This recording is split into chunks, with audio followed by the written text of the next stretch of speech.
Olá pessoal, sejam muito bem-vindos a mais um podcast Roteiro Team, nosso terceiro podcast dessa temporada.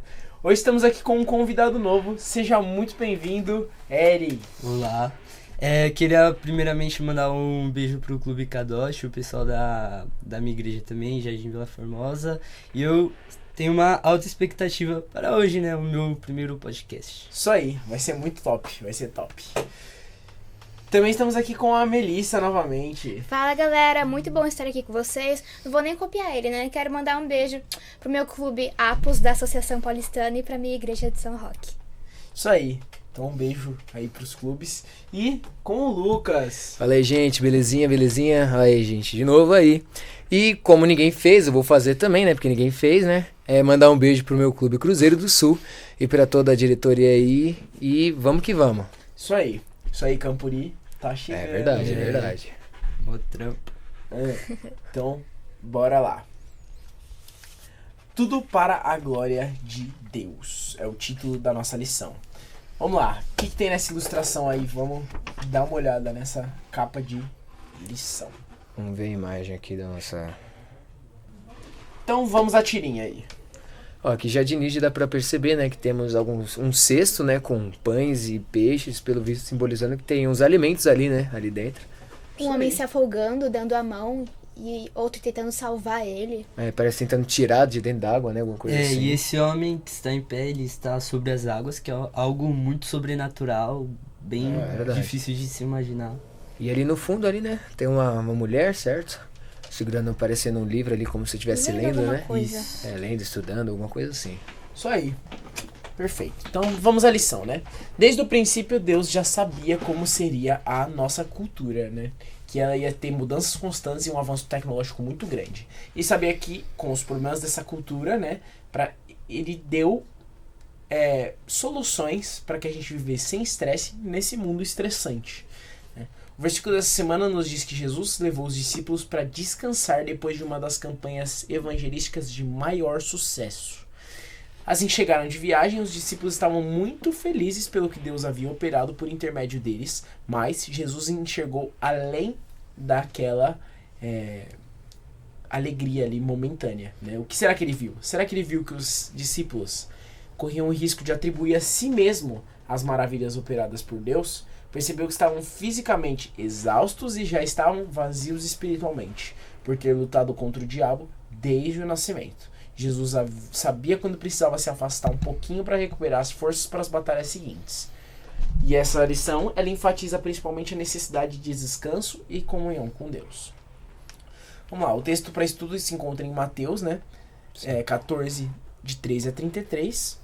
E são duas experiências incríveis aí que aconteceram próximo a Betsaida, né?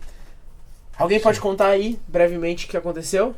A primeira delas, vamos por ordem cronológica, foi a multiplicação dos pães e peixes.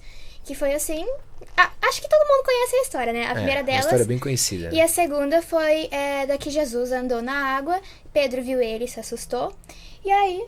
vocês podem ver o que aconteceu. Ele começou a afundar. Exatamente. Mais ou menos assim, né? Tipo, Jesus, ele apareceu ali, eles estavam no barco. Por cima. Jesus apareceu. Andando sobre as águas. Aí ele falou o quê? Deve ser um fantasma. Com certeza, um fantasma. Aí Jesus falou pra ele ir, né? Vem aqui comigo. Aí Pedro desceu. A princípio ele tava com fé, foi olhando pra Jesus. Né? E conseguiu andar sobre as águas, assim como Jesus tava fazendo. Assim que ele ficou com medo, que ele olhou assim pra baixo e tal... Aí o que aconteceu? Verdade. Aí ele afundou. Aí Jesus resgatou ele e fala, homem de pouca fé, né? É verdade. Se você tivesse tão somente confiado em mim, você não ia ter afundado. Né? Isso demonstra que às vezes o nosso foco está em outros lugares, sendo que nosso foco deve estar totalmente direcionado para Deus. Às vezes nós olhamos para coisas mundanas, sendo que na verdade nós devemos estar ali focado no nosso principal objetivo, que é a salvação. Ou a gente até duvida de Deus, né? Porque Pedro falou para Jesus, se tu é Jesus mesmo, mande-me ir com o Senhor. E aí a gente acaba duvidando e a gente sabe bem o que acontece, né? E o inimigo pega a brecha disso, né, pra tentar pilhar a gente, fazer com que nós fiquemos cansados, vamos dizer assim, né, espiritualmente, né, meio que colocando coisas assim pra gente duvidar, pra gente perder esse foco em Cristo, né, assim, ficar com medo, vamos dizer assim, né. Exatamente. Então vamos pra lição de segunda-feira. Aí ele traz aí que a única vez que Marcos usa a palavra apóstolos para se referir aos discípulos é essa, né, depois dessa história. Aí, né, que talvez para enfatizar a nova responsabilidade que Jesus tinha dado, né, de ensinar e curar. Os 12 eles estavam chegando de viagem depois de colocar em prática as orientações dadas por Jesus, né? Deviam estar ansiosos para contar tudo que tinham vivido naquele dia, né? Talvez eles queriam compartilhar ali com Jesus, né? Ali que as experiências negativas, tudo. E aí Jesus sorri porque percebe que eles estavam começando a entender a missão e tomar gosto pelo evangelismo, né? Mas Jesus entendeu que eles precisavam, ali depois de tudo isso, de um momento de privação e um pouco de descanso, né? E além do mais ainda tinha muito a dizer, então era hora de quê? De acalmar o coração, por isso ele lhe fez o convite. Venham comigo para um lugar tranquilo e descansem um pouco. Que exemplo pra gente hoje, né? No descanso das atividades corriqueiras está a oportunidade de ouvirmos a voz do Senhor, que nos fala por meio de sua palavra e das lições de sua natureza. O convite é para nós também. Para todos nós. Vamos para terça-feira? Vamos ler algumas curiosidades aí. Eu vou iniciar aqui então, lendo uma curiosidade bem interessante aqui, que fala assim: mais ou menos por essa época, Jesus recebeu a notícia da morte de João Batista. Ele sabia que seu tempo na terra também estava chegando ao fim e queria aproveitar todas as oportunidades para ensinar os discípulos a buscarem força e energia na fonte certa, né? Porque como já tinha dito antes na história, que falaram que eles estavam o quê? Vazios espiritualmente. Então eles precisavam o quê? De ter força para conseguir continuar assim e buscar na fonte certa, né? Essa energia, isso, né? Para eles continuarem firmes. Exatamente. Lê outra pra gente. Betsaida significa literalmente casa de pescador e recebeu esse nome antes de Jesus, o pescador de homens, aparecer. Isso também é interessante porque, querendo ou não, toda a trajetória de Jesus foi planejada por Deus. Deus sempre planeja a nossa jornada e essa coincidência enfatiza ainda mais essa ideia de que Deus está sempre no comando das coisas. Exatamente. É Né? Betsaida, casa de pescador, Jesus, pescador de homens, os discípulos, ex-pescadores, milagre, refeição de pescadores no geral, né? Igual fala ali embaixo, o pão do centeio e o peixe eram uma comida diária dos pescadores.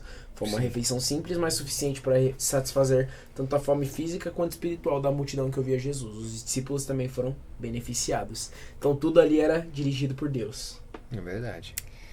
Separei uma aqui que fala que o milagre realizado na multiplicação do alimento despertou no povo e nos discípulos o desejo de proclamar Jesus rei de Israel. Esse não era o plano divino. Por isso, Jesus pediu que os discípulos pegassem o barco e voltassem para Cafarnaum enquanto ele dispensava o povo. E foi nesse período, enquanto eles pegavam o barco e voltavam para Cafarnaum, que aconteceu o episódio de Jesus e Pedro. Que interessante isso, né? Exato. As histórias se conversam. Exatamente. Foi exatamente nesse ponto.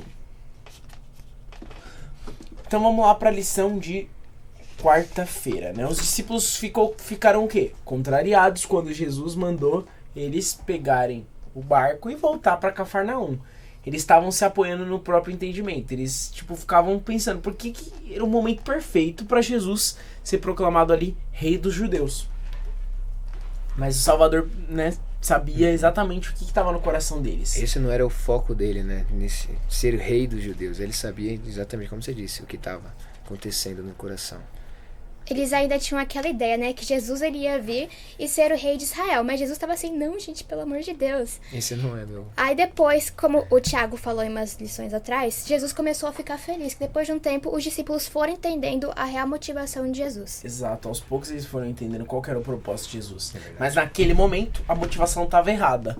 O amor e a honra estavam deixando eles cegos. Eles estavam ansiosos para ver Jesus exaltado do jeito que eles achavam que tinha que ser. Essa foi uma das razões, né? Essa fraqueza espiritual foi uma das razões do porquê que eles ficaram tão apavorados quando a tempestade atingiu o barco. Por um momento, né, eles tinham se desligado de Jesus e do verdadeiro objetivo de sua missão. Só quando Jesus entrou novamente no barco, o medo os deixou e tudo se acalmou. Essa é uma lição prática para nós também. Lição de quinta-feira. Leia os textos e observe os detalhes. Jesus sabia que estava chegando o tempo em que ele não estaria mais pessoalmente com os discípulos, por isso que aproveitou para ensinar-lhes o segredo da vitória contra as forças do mal. O Salvador achava que era necessário se afastar das atividades, né, e do contato com as necessidades humanas para passar tempo sem interrupção com o Pai. Sendo como nós, ele era totalmente dependente de Deus. No lugar secreto onde orava, buscava a força divina para sair dali energizado para os deveres e provações. Como homem, ele levava seus pedidos ao trono de Deus até que sua humanidade ficava carregada, né? Que mudanças e ajustes a gente tem que fazer, né, para que a nossa agenda semanal, para que a gente consiga passar mais tempo com Deus, né? Satanás, ele pega muito no nosso pé, sendo com internet, amigos, as influências, as músicas. E se Jesus, que era Jesus, teve que tirar um tempo para se afastar de distrações e levar os discípulos com ele, gente, imaginem nós. Satanás, ele não cansa de seu trabalho árduo. Desde do princípio, Satanás vem tentando. E é preciso que a gente se reconecte com Deus, deixe bem claro nossas prioridades, porque assim nós poderemos ter uma vida boa e conseguir a nossa salvação. É verdade. É aquilo que minha mãe normalmente fala, né? Inclusive nas orações dela, ela fala assim, que para que Deus afaste de nós tudo que nos afasta dele. Ou seja, uma coisa que nós podemos fazer para reconstruir, né, refazer a nossa agenda, é nos afastar de distrações que tomam o nosso tempo que poderia ser dedicado a Deus, sabe? Com estudos da Bíblia, estudo da nossa lição e os momentos, né, que é com a família, fazendo aquele culto. E também é interessante ressaltar que Satanás, ele age nas pequenas coisas. Por exemplo, alguém está indo para o trabalho e botou uma música no rádio. Querendo ou não, se você coloca uma música mundana, você não está com seu foco direcionado para Deus, e Satanás pode usar isso para interferir na sua vida espiritual. E esse descanso que os discípulos tiveram é muito importante para que eles também pudessem continuar com o ministério de Jesus, tendo uma boa atuação, e também até mesmo depois da morte de Jesus, que eles soubessem como agir, como cativar as pessoas. E se não fosse pela comunhão, Jesus não teria conseguido multiplicar aqueles 5, 2 e 2 peixinhos para aquela multidão. Então a nossa comunhão com Deus é um fator bem importante também. É verdade. Sim, exatamente. Comunhão com Deus é algo essencial, né? E o convite feito por Jesus aos discípulos para que eles se retirarem a fim de descansar se estende a nós hoje também. Os discípulos, eles não tinham acesso à internet, a celular e aos computadores, né? Mas eles tinham distrações próprias de seus dias. Sim. Em todas as épocas, Satanás, como vocês disseram, procura fazer o quê? Sobrecarregar o ser humano também. Sim. Com uma infinidade de afazeres e distrações que roubam tempo, de certa forma. Porque às vezes a gente se sente tão... Eu me sinto assim, às vezes a gente se sente tão útil, mas tão útil, que a gente nem procura ter um tempo livre, porque você gosta de estar ali fazendo coisas úteis. Isso é legal. É legal que você esteja ocupado e não ocioso o dia inteiro. Mas a gente tem que tomar cuidado com o que a gente está procurando com todos esses afazeres, sabe? Sim. Será que a gente está tendo um tempinho para comunhão com Deus ali na agenda? A real motivação disso, né? Tem se essa, Jesus tem está presente nisso. Tem horas também que a gente acaba perdendo a motivação dependendo do que a gente faz também. Tem que ver, né? A gente tem que avaliar tudo isso pra ver se a gente tá, de fato, com um propósito em todos esses afazeres. Sim, e naquela época, Satanás já tomava tanto a atenção, já tomava tanto a ocupação da mente dos discípulos. Imagina hoje que tem uma infinidade de distrações, muito mais distrações, como pegar no meu celular para escutar uma música, pegar na TV um livro, Satanás, ele tem ainda mais capacidade do que antigamente. Então, nós temos que redobrar a nossa atenção para que nós não sejamos alvos dessa estratégia, Satanás. Exatamente. E tipo assim, o descanso ele é importante em todas as áreas da vida, isso que é engraçado. Esses dias eu me deparei com uma situação, vou aproveitar para ler a frase que tá aqui. Descanse, tira uma folga, um campo que descansa dá uma colheita abundante. Isso é muito verdade, inclusive eu sigo isso pra minha vida e aconselho isso pros outros também. Esses dias, a minha namorada ela veio, ela tinha uma prova no outro dia e ela, tipo, já tinha estudado pra prova. Mas no dia anterior ela queria fazer uma revisão, só que já era tarde. Ela falou, o que eu faço? Eu reviso, né, tudo que eu estudei agora pra ficar mais preparado pra amanhã, ou eu durmo? Falei, no seu lugar, eu dormiria. Descansaria. Às vezes o descanso, ele é mais importante do que o próprio a fazer. Às vezes você se preparar descansando é uma preparação melhor do que se preparar de fato para aquela coisa. É verdade. Existe até um método de estudo que é bem eficaz, que se chama método Pomodoro, né? Pomodoro, isso, que utiliza bastante do descanso. Você estuda por um tempo, descansa, porque isso faz frisar bastante na mente. Também tem um pessoal que vai, sei lá, fazer um Enem, eles estudam o ano todo, e tem gente que, isso daí não é o certo de fazer, que estuda tudo, vai sem estudar parar. Que nem um louco um dia antes da prova, só que o pessoal que vai bem no Enem mesmo, eles tiram um dia antes para descansar, para poder focar na prova, enfim, estar bem mentalmente para fazer a prova. E até uma coisa interessante também, que falando biologicamente, o nosso corpo, ele atua mais, ele faz mais coisas, ele se desenvolve mais no descanso, quando a gente está dormindo. Então lá que acontece tudo, entendeu? A musculatura, se você treina Exatamente. 7 dias na semana, musculação, você não cresce. Se você treina 7 dias, seu músculo não tem tempo de descanso, Exatamente, ele não consegue se reconstruir, hipertrofia, né? não reconstrói. Exato, você precisa descansar no mínimo um dia. Exatamente. E Jesus, ele sempre soube disso, ele sempre teve os próprios momentos de descanso. Então, o apelo hoje é que você tome um tempo ali dos seus afazeres para descansar, restabelecer sua mente, tanto sua comunhão com Deus, tanto seu pessoal, para que você tenha um tempo ali de introspecção para pensar na sua vida, né?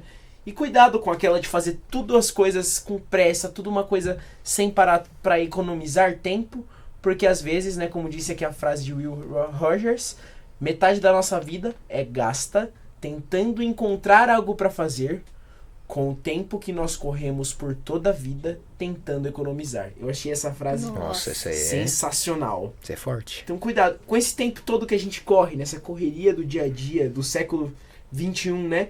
O que a gente vai fazer com esse tempo quando a gente finalmente tiver ele? Se a gente não tiver acostumado a tomar um tempo para nós mesmos, para estar com Deus, estar com os amigos, estar sozinho, a gente nunca vai saber, quando a gente tiver tempo, o que fazer com ele. Exatamente. Porque Entendeu? a gente sempre vai estar ocupada, né? Exato. Nossa mente sempre vai estar procurando coisas Exatamente. para se ocupar. Exatamente. Então, que Deus te abençoe, que você reflita nesse tema, que é um tema muito importante, o tema dessa lição aí. Descanse, para um pouco a correria, ouve esse podcast da lição, ouve outros podcasts da lição, estuda a sua lição, leia a Bíblia. E é isso. Que Deus te abençoe muito. Muito obrigado vocês aqui Eu também. que agradeço pela Foi mais boa, uma presença aí, Lição viu? top, hein? É isso aí. Valeu. Tchau, tchau. Tchau, tchau. Tchau. Tchau.